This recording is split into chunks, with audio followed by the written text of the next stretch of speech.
आज के विशेष प्रेस वार्ता में आप सभी का स्वागत है। पहले कांग्रेस अध्यक्ष जी मल्लिकार्जुन खड़गे जी आपको संबोधित करेंगे। उसके बाद में हमारे पूर्व अध्यक्ष राहुल जी आपसे बातचीत करेंगे और हमारे बीच में कांग्रेस संसदीय दल के अध्यक्ष सोनिया गांधी जी भी मौजूद हैं। मैं उनका भी स्वागत करता हूँ। कांग्रेस अध्यक्ष मल्लिकार्जुन खड़गे जी।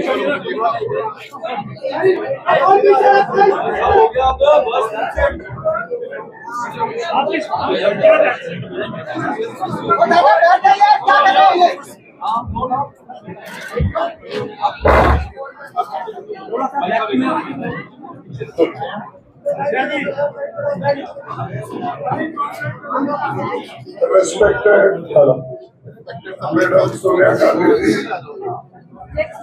Rahul Gandhi ji, Priyanka Gandhi ji और इस मंच पे बैठे हुए हमारे पार्टी के सभी नेतागण,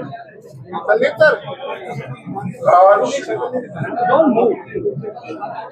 जो देश में चुनाव के रिजल्ट आए हैं,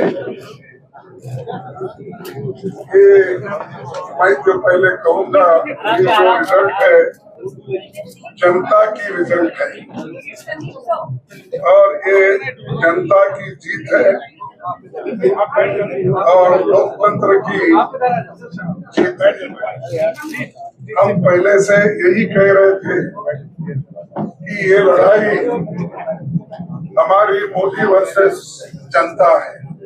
लोग कह रहे तो 18वीं लोकसभा के चुनाव में हम विनम्रता से जनमत को स्वीकार करते हैं। इस बार जनता ने किसी एक दल को पूर्ण बहुमत नहीं दिया, खासकर सत्ताधारी दल भाजपा ने एक व्यक्ति एक चेहरे के नाम पर वोट मांगा।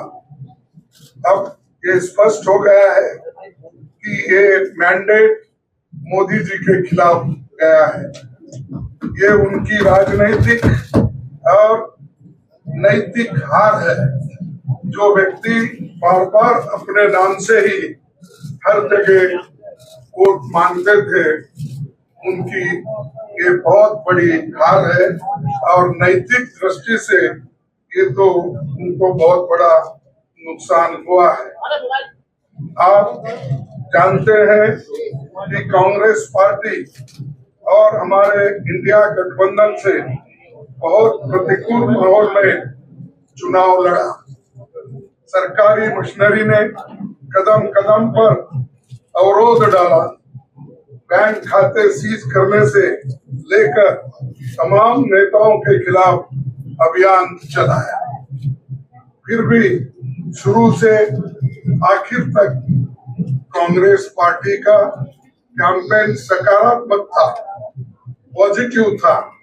हमने महंगाई, बेरोजगारी, किसानों और मजदूरों की बदहाली और संविधान संस्थाओं का दुरुपयोग जैसे विषयों को केंद्रीय मुद्दा बनाकर हम जनता के सामने थे।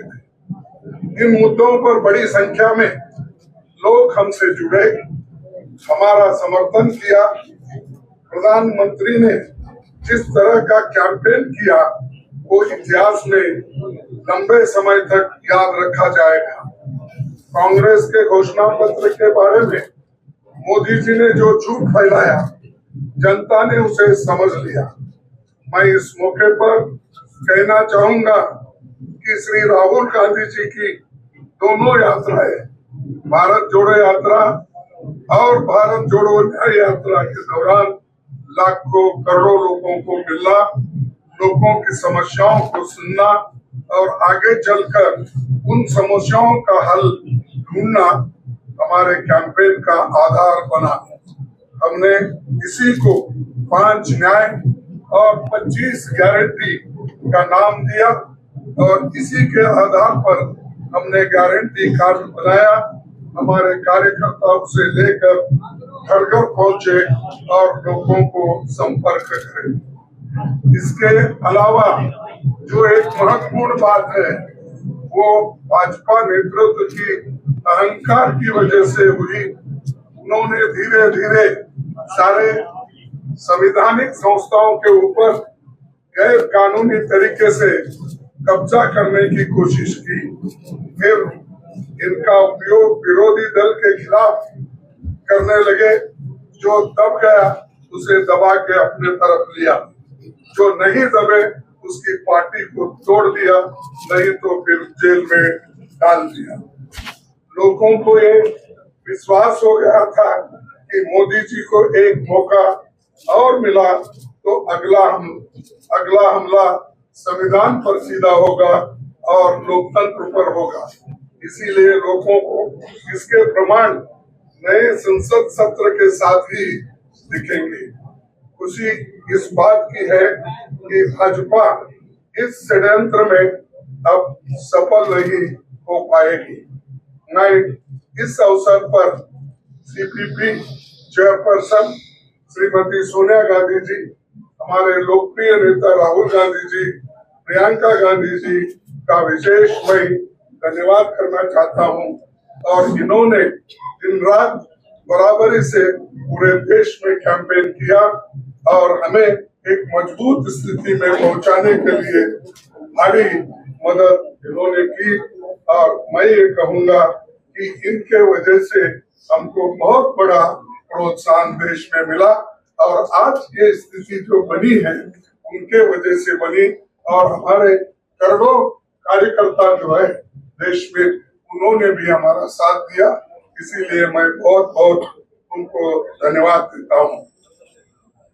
आखिर मैं इंडिया गठबंधन के अपने सभी साथियों और शुभचिंतकों का धन्यवाद करता हूँ। सभी एक साथ मिलकर एक स्वर में रहे, सभी ने मिलकर प्रचार किया और एक दूसरे की मदद की। हमारे हजारों लाखों कार्यकर्ताओं ने अच्छे तालमेल के साथ काम किया। आप सभी का धन्यवाद। अभी हमारी लड़ाई अंजाम तक नहीं पहुंची है। हम सबको आने वाले दिनों में इसी तरह लोगों के अधिकारों के लिए, संविधान की रक्षा के लिए, लोकतंत्र के बचाव के लिए, देश की तरक्की के लिए, सीमाओं पर सुरक्षा के लिए लड़ते रहना चाहेंगे। हमें सुनिश्चित करना होगा कि संसद सुचारू रूप से चले, विपक्ष के मुद्दों को प्राथमिकता मिले, संसद में उन पर बहस हो। आने वाले दिन महत्वपूर्ण होंगे। हम आपसे बात करेंगे जब कभी भी मौका मिले। आप सभी को मेरा धन्यवाद और आपका साथ भी हमको रहा और हमने चुनाव में भी जहाँ हमको जितना हो सकता है वो साथ आपने दिया। इसलिए आप सभी को भी मैं धन्यवाद करता हूँ और सभी को नमस्कार। शुक्रिया खड़गे जी।